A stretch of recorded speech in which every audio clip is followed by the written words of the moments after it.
Ketua Umum Partai Golkar Erlangga Hartarto menyatakan mundur sebagai Ketua Umum terhitung sejak Sabtu 10 Agustus 2024. Pernyataan mundur Erlangga ini disampaikan dalam sebuah video pernyataan yang ditujukan kepada seluruh kader Partai Golkar.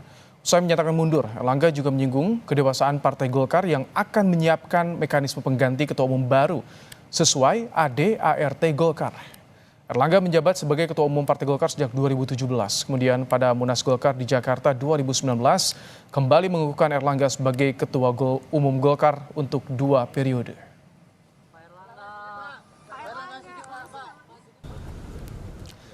Sebelumnya pada Jumat 9 Agustus, Ketua Umum Partai Golkar Erlangga Hartarto membocorkan inisial nama bakal calon wakil gubernur yang akan dampingi Ridwan Kamil di Pilkada Jakarta. Erlangga menyebut atau hanya menyebut inisial S. Erlangga enggan menjelaskan lebih lanjut tentang identitas bakal cawagup pendamping Ridwan Kamil, tapi ia memastikan bahwa cawagup yang diusung Partai Golkar bukan Ahmad Syahiku ataupun Sohibul Iman.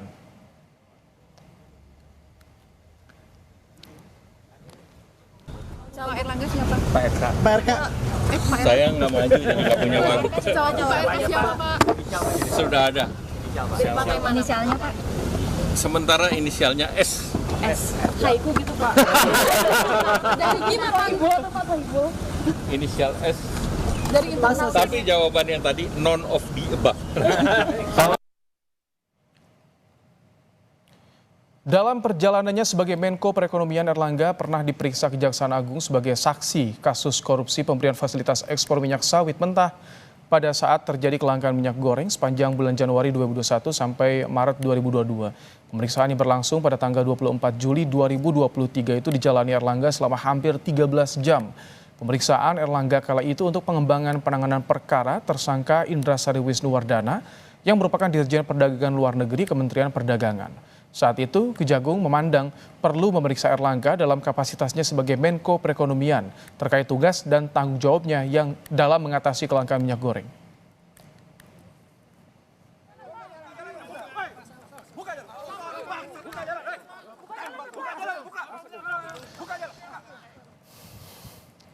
Dinilai sukses membawa Golkar meraih suara tertinggi kedua dalam Pileg, lalu apa yang membuat Erlangga Hartarto tiba-tiba mengumumkan mundur dari kursi Ketua Umum Partai Golkar? Sudah ada anggota Dewan Pakar Partai Golkar Ridwan Hisyam dan juga Direktur Eksekutif Carta Politika Yunarto Wijaya. Selamat petang, Bang Ridwan, Mas Toto. Selamat petang. Selamat petang. Baik, sebelum berlanjut dialog, kita akan simak dulu pernyataan Ketua Umum Partai Golkar soal pengunduran dirinya dan juga kontribusi di Pilpres 2024. Dalam Pilpres yang lalu, kita berhasil memberikan kontribusi besar dalam kemenangan pasangan Bapak Prabowo Subianto dan Mas Gibran Rakabuming Raka. Mereka akan melanjutkan kepemimpinan negara sebagai presiden dan wakil presiden periode 2024-2029. Selanjutnya, untuk mempercepat lagi langkah kita ke depan dalam memajukan seluruh bangsa Indonesia. Dan ini sedang menuju pilkada nih Bang, apalagi Jakarta kan lagi ramai juga. Ini ya, justru untuk menjaga itu semua, ya, supaya agenda-agenda partai Golkar, agenda nasional, ya, termasuk pilkada, supaya lebih smooth, ya, lebih terjaga gitu. Maka Ketua Umum kami dengan ikhlas, dengan sukarela menyatakan mundur dari Ketua Umum dari Partai Golkar. Baik, yang pertama saya ingin ke Bang Ridwan. Tadi Bang Doli bilang pertimbangan pengunduran diri Pak Ketum untuk menciptakan situasi kondusif di dalam masa transisi pemerintahan. Apa memang, Bang Ridwan, keberadaan Erlangga ini sebagai Ketum ini mengganggu masa transisi? Siapa sih yang diganggu oleh Erlangga, Bang Ridwan, sampai Erlangga harus mundur nih? Saya kira kita sebagai Partai Golkar harus berbicara terbuka ya kepada rakyat. Karena Partai Golkar ini sejak reformasi itu menjadi Golkar dengan paradigma baru. Dia menjadi partai yang terbuka, partai yang demokratis, partai modern, yang dikelola secara modern. Partai yang mendengarkan suara aspirasi dari rakyat dan dia harus check and balance seluruhnya. Nah, Pak Erlangga itu tidak melaksanakan paradigma baru Golkar yang telah diputuskan oleh Partai Golkar di era reformasi di bawah pimpinan Akbar Tanjung yang membawa Golkar menjadi pemenang pemilu nomor 1 di tahun 2004. Periode tahun lalu 2023 bulan Juli saya sudah minta Erlangga mengundurkan diri. Munaslup saat itu karena Erlangga tidak melaksanakan prinsip-prinsip itu. Nah, kenapa? Ya karena keputusan Munas Erlangga calon presiden. Tetapi ujug-ujug berubah. Bukan saya menolak Gibran, tapi harus melalui proses Munas. Karena diputuskan oleh Munas, bukan oleh Rapim. Inilah awal daripada Erlangga tidak melaksanakan apa yang menjadi keputusan paradigma baru Golkar. Kalau paradigma baru Golkar itu dilanggar, akan berdampak kemana-mana. Dia menjadi tidak partai. Bang Ridwan, tapi kalau untuk tahun ini kan pemilu Golkar moncer, pileg nambah kursinya dari tahun 2019. Tapi Itu kenapa bukan sampai mundur? hasilnya Erlangga. Desakannya apa Bang Ridwan? Itu bukan hasilnya Erlangga. Efek elektoral daripada Prabowo Gibran. Bukan kerja Partai Golkar. Maksud Anda tanpa ada kerja partai, tanpa ada mesin partai untuk memenangkan pileg di 2024 ini? Mesin partai jalan. Anggota DPR jalan. Tetapi yang utama itu adalah elektoral dari suara Prabowo Gibran. Itu bukan dari kerja partai. Kerja partai mulai dari awal sudah saya kritik. Dan tidak didengar. Dewan Pakar tidak didengar. Inilah awal dari terjadinya permasalahan. Sehingga Pak Erlangga memakai manajemen tertutup. Dia tidak terbuka. Fraksi Partai Golkar sejak dilantik 2019 sampai hari ini baru sekali rapat. Saya ini kan anggota fraksi Partai Golkar. Oke, baik. Di mana keterbukaannya? Sudah saya ingatkan. Tapi dengan kekuasaan. Dia pakai dengan cara-cara orde baru. Oke. Yaitu dengan kekuasaan. Tidak bisa. Golkar ini adalah milik rakyat. Harus didengar semua aspirasi. Oke, baik. Itulah penyebab kenapa Erlangga akhirnya dia akan terbulet dengan apa yang dia buat Oke, baik. kebijakannya. Saya ingin pendapat Anda, Mas Toto. Bagaimana ternyata Golkar tampaknya terbelah nih. Situasi di dalamnya seperti yang disampaikan Bang Ridwan, tampaknya ini carut marut, Bang Mas Toto. Golkar itu selalu terbelah. Itu ciri khas dari partai kader, ciri khas dari partai modern ya. Dia tidak terikat hanya pada satu sosok. Makanya orang menganggap Golkar itu faksinya nggak pernah bisa dihitung karena selalu bertambah dalam setiap masa. Ini sebuah kelemahan tapi sekaligus juga kekuatan. Kalau kita lihat memang menarik pertanyaan terkait kenapa mendadak, terkesan mendadak ya. Dan kalau kita coba lihat dari pernyataan Mas Erlangga sendiri kan ada 2 poin yang menjelaskan secara umum kenapa kemudian Erlangga Hartarto mengundurkan diri. Yang pertama untuk keutuhan partai, yang kedua untuk stabilitas pemerintahan terpilih Prabowo Gibran. Artinya kan ada beberapa potensi masalah di situ yang mungkin menjadi penyebab utama. Yang pertama kalau terkait dengan keutuhan partai artinya memang selama ini ada masalah yang kemudian terpendam. Dan mungkin tadi Bung Ridwan sudah bisa menjelaskan. Walaupun mungkin faksinya pendukung Mas Erlangga akan membantah.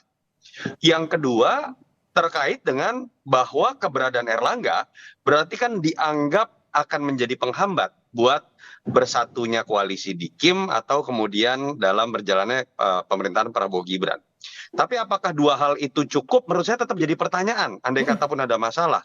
Katakanlah kita tinggal sekitar 5 bulan lagi menuju Munas yang dikatakan akan dilakukan di bulan Desember. Kalau betul terjadi sebuah problem kepemimpinan di internal dan kemudian tidak adanya restu kekuasaan pemerintahan dan koalisi Prabowo Gibran terhadap Erlangga, kan notabene kita udah bisa nerka nih, Erlangga pasti kalah kok andai kata maju kembali pun dalam Munas. Kenapa tidak tunggu itu saja kan? Jadi Anda membaca, Mas Toto, sorry saya potong, Anda membaca dengan mundurnya Erlangga ini ada tekanan di luar seperti tadi. Enggak, saya belum selesai makanya Mas Ibrahim. Baik, saya pengen silakan. masuk. Kalau kemudian ada sebuah situasi pada saat Munas yang harusnya bisa menyebabkan Erlangga tidak maju kembali atau akan kalah. Lalu kenapa harus sekarang? Kan pertanyaan itu yang paling menarik kan. Biasanya dalam pola-pola seperti ini memang ada sebuah kasus yang membebani dirinya, yang notabene akan menjadi masalah partai kalau tidak dilepaskan dalam waktu cepat. Dan ini jadi menarik nih, nyambung dengan berita yang tadi dikeluarkan oleh Kompas terkait dengan pernah adanya pemeriksaan terhadap Mas Erlangga terkait dengan minyak sawit 2023. kelangkaan minyak goreng. Dan kita apakah bisa mengarah ke sana? Waktu yang akan menjawab. Tapi itu jadi menarik juga. Apabila betul dalam beberapa hari mendatang ternyata ada sebuah kasus hukum, pertanyaannya kan jadi dua cabang nih. Iya. Apakah memang karena proses penegakan hukum yang wajar? Kalau itu yang terjadi, memang langkah tepatnya Mas Erlangga mundurkan diri. Tapi kalau memang ini ada unsur politisasi hukum, karena menginginkan sebuah tujuan tertentu, misalnya memasukkan sosok tertentu nanti menggantikan Erlangga, entah atas nama restu kuasa atau apapun, itu yang berbahaya buat alam demokrasi. Karena artinya akan ada sebuah pola baru, pengambilan keputusan strategis di partai itu bisa serta-merta itu ditentukan dari atas eksternal partai, dan itu bukan hanya tentang Erlangga dan Golkar, tapi itu berbicara mengenai terhambatnya sistem kepartaian modern seperti Bang Ridwan jelaskan. Moga-moga tidak seperti itu, tapi itu dugaan ya. Baik, Bang Ridwan, kalau misalkan banyak spekulasi yang muncul, ada yang orang lain yang ingin menenggelamkan Erlangga di Golkar untuk mundur dari ketua umum, itu bagaimana menjawabnya? Karena 2 hari lalu kabarnya Anda juga menyebutkan ada 3 kelompok nih Bang Ridwan yang mendesak Munaslup. Siapa mereka? Jadi gini, ya saya jangan ditanya 3 kelompok itu siapa. Saya kira pers juga sudah tahu semuanya itu, tidak perlu saya yang menyebutkan. Ada orang dalam, ada orang luar. Cuman saya mau mengklirkan saja orang dalam, orang luar. Orang dalam, orang luar, dalam artian orang dalam itu adalah orang yang ada di dalam kepengurusan Partai Golkar. Baik itu di DPP, di Dewan Pakar, Dewan Penasehat, ormas-ormas pendiri, ormas pendukung, itu orang dalam. Di struktur. Orang luar itu kader Golkar juga, tapi dia tidak duduk di struktur. Nah, 3 kelompok itu ya ada orang dalam, ada orang luar, menurut saya begitu. Nah, tetapi tadi saya mau menanggapi Mas Yunianto. Jadi kalau dibilang dikaitkan dengan kasus hukum, Golkar pernah menghadapi masalah seperti ini. Di era Akbar Tanjung ada politisasi Bolugate. Tetapi ketua umum Partai Golkar karena memegang paradigma baru Partai Golkar, kita hadapi semuanya itu. Kita tidak terpengaruh dengan arus itu, dihadapin. Akhirnya apa? Akhirnya lepas dari kasus hukum dan kita menang nomor 1. Nah, ini tidak dilakukan oleh Pak Erlangga sejak Juli. Sudah saya ingatkan, saya datang ke kantornya Pak Erlangga, bertemu dengan Pak Erlangga 4 mata. Saya sampaikan semuanya, ini paradigma baru Partai Golkar. Anda harus maju terus. Ya, ambilnya separuh-separuh. Dia mau pegang jabatan tapi tidak mau resiko. Tidak bisa. Politik itu ada resiko. Kalau berani jadi ketua umum ya berani dengan resiko. Dan menegakkan paradigma baru Golkar.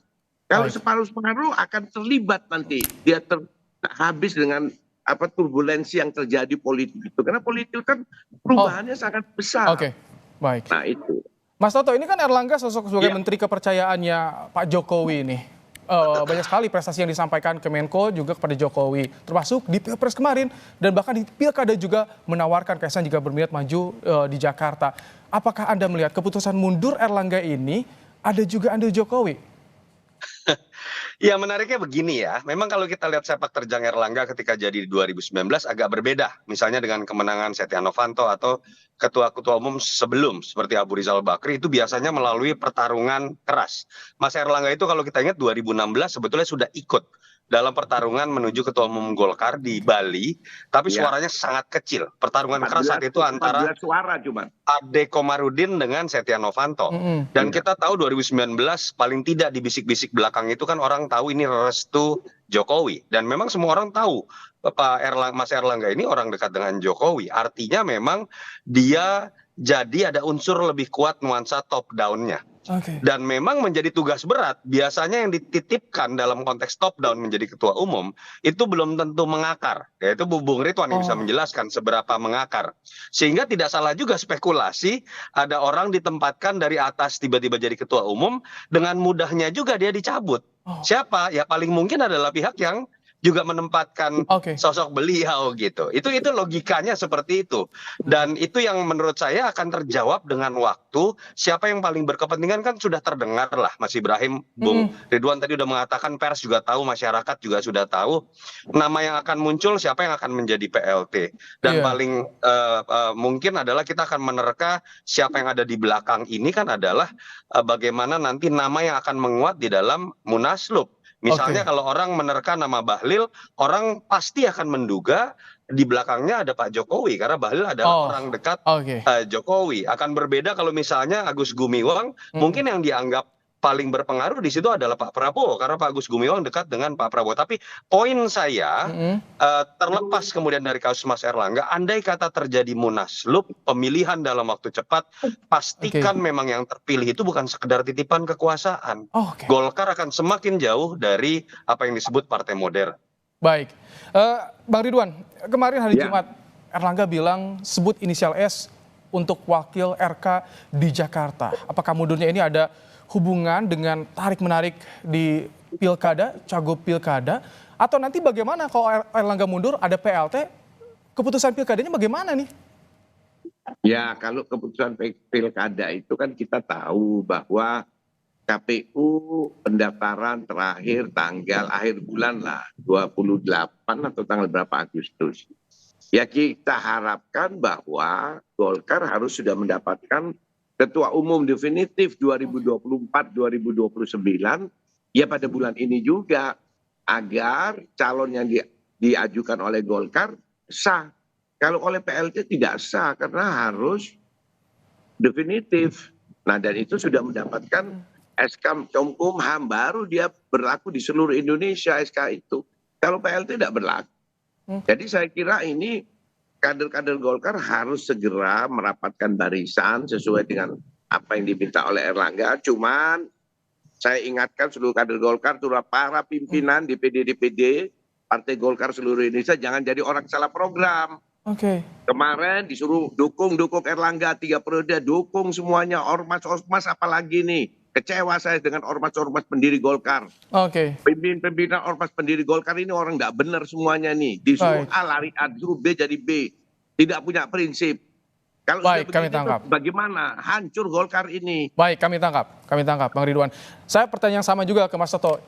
Ketika nyebut inisial S hari Jumat, hari Sabtu mundur, itu saat tarik-menarik di pilkada, bagaimana Anda membacanya? Ini kira-kira ada kaitannya atau tidak? Singkat Mas Toto.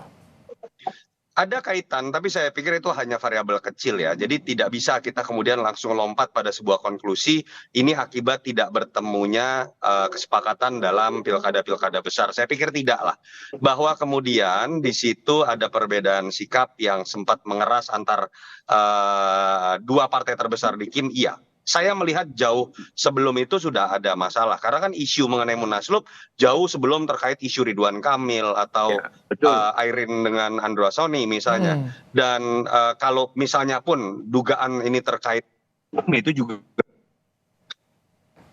ada gitu kan. Jadi saya melihat ada hal yang lebih mendasar. Tapi saya berharap ungkapan Bung Ridwan lah menjadi penyebab utama.